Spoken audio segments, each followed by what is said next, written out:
Todas las relaciones pecuniarias que existen entre los hombres son relaciones de obligación. Todos los días, creamos obligaciones.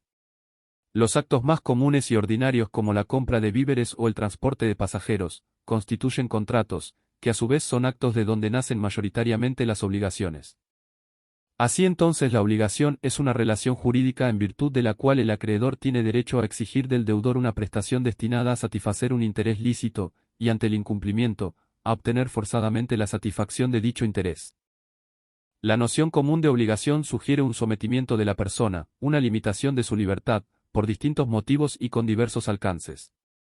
En este sentido, las obligaciones generalmente se confunden con los deberes jurídicos, los deberes morales o incluso con las restricciones impuestas por los usos y costumbres sociales. Toda obligación importa un deber jurídico, pero no todo deber jurídico constituye una obligación en sentido técnico, es decir, una relación jurídica de carácter crediticio. Entre ambos hay una relación de género a especie.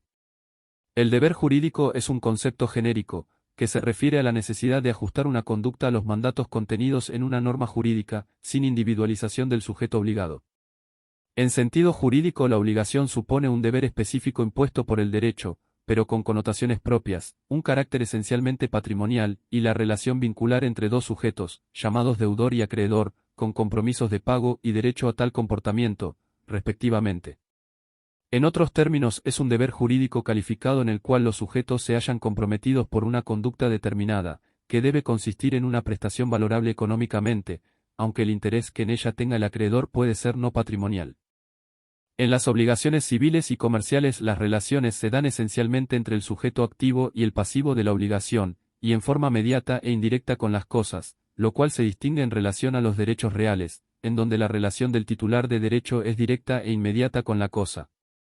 Los elementos son los componentes esenciales para constituir una obligación jurídica, por lo tanto, adquieren el carácter de requisitos y la ausencia de alguno de ellos hace inexistente la figura. Son esenciales, los sujetos, el vínculo, el objeto y la causa fuente. La causa fin será un elemento trascendente para el caso de las obligaciones nacidas de los contratos.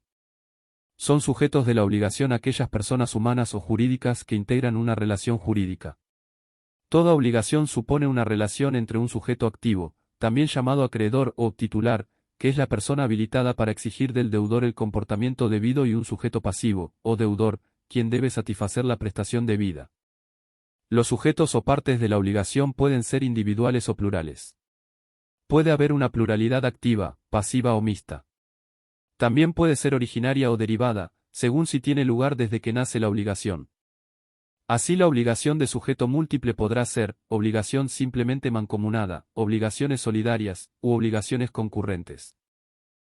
En relación a la prestación, el artículo 725 del Código Civil y Comercial de la Nación establece: la prestación constituye el objeto de la obligación, debe ser material y jurídicamente posible, lícita, determinada o determinable, susceptible de valoración económica y debe corresponder a un interés patrimonial o extrapatrimonial del acreedor. La teoría del débito y la responsabilidad sostiene que el vínculo es un elemento complejo que presenta un doble carácter. Por un lado compele al deudor a cumplir con la prestación debida, limitando así su conducta, pero cuando el deudor no cumple con su obligación, se le permite al acreedor hacer efectivos los medios que le proporciona el ordenamiento jurídico para ver satisfecho su crédito. Así el vínculo cuenta con dos etapas, una correspondiente a la deuda y la otra de responsabilidad. Esta teoría es fundamental para explicar la dinámica de la obligación. Ambos componentes existen virtualmente desde el inicio de la obligación, en tanto la responsabilidad o garantía es un aspecto esencial de ella, solo que para que se haga efectiva, es preciso el incumplimiento del deudor. Las obligaciones naturales son deberes morales. El nuevo código suprimió las obligaciones naturales como categoría, ya que no son verdaderas obligaciones por no ser exigibles, sino que ellas constituyen deberes morales. Así entonces, lo entregado en cumplimiento de deberes morales o de conciencia es irrepetible, y la irrepetibilidad se funda en razones de paz e interés social. El concepto fuente o causa fuente de las obligaciones alude a su origen o antecedente, constituyendo uno de los elementos esenciales de la obligación, junto con los sujetos, el objeto y el vínculo. En este sentido, el artículo 726 del Código Unificado refiere que no hay obligación sin causa que derive de algún hecho idóneo para producirla de conformidad con el ordenamiento jurídico. Así los hechos idóneos serán los contratos, la responsabilidad civil, la ley, etc. La obligación produce efectos, es decir, tiene como finalidad la satisfacción del interés del acreedor y como consecuencia la liberación del deudor. Así en general las obligaciones serán espontáneamente cumplidas por el deudor, y este se trata de un efecto concreto de las obligaciones, denominado cumplimiento espontáneo. En este sentido el artículo 731 establece que, el cumplimiento exacto de la obligación satisface el interés del acreedor y confiere al deudor el derecho a obtener la liberación y el de rechazar las acciones del acreedor.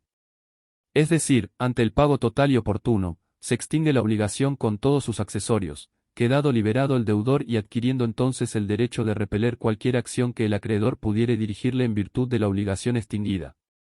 Si el deudor no cumple voluntariamente con la prestación, el acreedor cuenta con diversas vías para obtener la satisfacción de su crédito.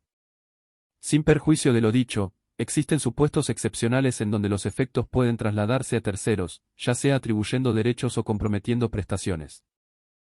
Originado el vínculo jurídico, el mismo cuenta con dos etapas posteriores, la primera la que se vincula con el cumplimiento espontáneo de la cosa debida y la segunda, la de responsabilidad que puede surgir frente al incumplimiento del deudor. Resulta de mención señalar que el cumplimiento puede ser efectuado por otro. Este es el supuesto en donde el acreedor puede procurarse la prestación debida por otra persona, a costa del deudor. Hablemos ahora de los astreintes.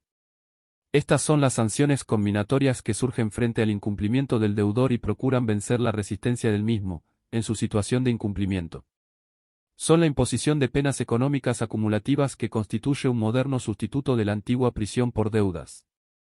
La ejecución forzada individual. Estas se vinculan al derecho del acreedor de obtener del deudor las indemnizaciones correspondientes. Se trata de un supuesto de satisfacción del crédito por el equivalente, que sustituye la prestación original.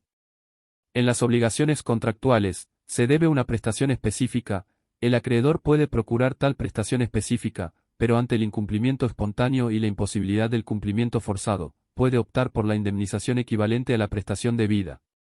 En las obligaciones nacidas de los hechos ilícitos la indemnización es el único contenido posible. Los presupuestos de la ejecución forzada indirecta requieren el incumplimiento, la imputabilidad, el daño y la relación de causalidad, que son los atributos de la responsabilidad civil. A fin de lograr su acreencia el deudor podrá ejecutar los bienes que integran el patrimonio del deudor, porque como hemos dicho en los capítulos precedentes, el patrimonio es garantía o prenda común de los acreedores, habida cuenta que constituye la base necesaria para que el acreedor logre hacer efectivo su crédito, con los límites ya estudiados. La mora. Esta es una situación específica de incumplimiento relativo en donde se afecta el término de cumplimiento, por culpa del deudor y se encuentra caracterizada por el interés que aún guarda el acreedor del cumplimiento debido de la prestación. Tanto el deudor como el acreedor pueden incurrir en mora e incluso puede existir mora recíproca entre ambos, en el supuesto de obligaciones recíprocas. A su vez, la mora podrá ser automática o por el contrario necesitará de una interpelación previa.